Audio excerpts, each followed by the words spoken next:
Hello everyone, সবাই কেমন আছো? আর একটা নতুন ভিডিও নিয়ে তোমাদের সামনে চলে আসলাম। আবার প্রতিদিনের সকালে রুটিন, ঘুম থেকে উঠেই যে গাছে জল দিব। তো আমি দেখলাম যে আমার ঘরে যেগুলো ফুল ছিল সব শুকিয়ে গেছে।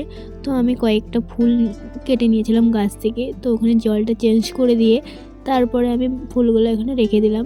তো আজকে আমার একটা ফ্রেন্ডের বাড়িতে পূজা ছিল, তো ও আমাকে ফোন করেছিল যাওয়ার জন্য। তো আমি সেখানেই যাব, সেই জন্য দেখো বুনু আর আমি সকাল সকাল আজকে স্নান করে রেডি হচ্ছিলাম।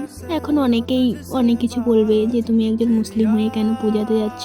তো আমার মনে হয় মানুষ দেখা ধর্মীয় হওয়ার থেকে মন থেকে একজন ভালো মানুষ হওয়া অনেক ভালো। আর আমার গলার ভয়ের সামনে বুঝতেই পারছো যে আমার গলাটার 12টা বাজে গেছে। তো আমি দুদিন পরে এই ভিডিওটা এডিট করতেছিলাম। যখন গেছিলাম তখন আমি সুস্থই ছিলাম। আর আরও দুজন ফ্রেন্ড যাবে, তো আমাদের বাড়ি যেহেতু একসঙ্গেই ছিল, তো আমরা তিনজন মিলে একসঙ্গেই যাচ্ছিলাম। আর ওখানে গিয়ে আমরা খাওয়া দাওয়া করে নিয়েছিলাম। তারপর ওরা ঠাকুর প্রণাম করে নিল, আমরা তারপরে বসে গল্প করতেছিলাম। টাটা, সবাই ভালো।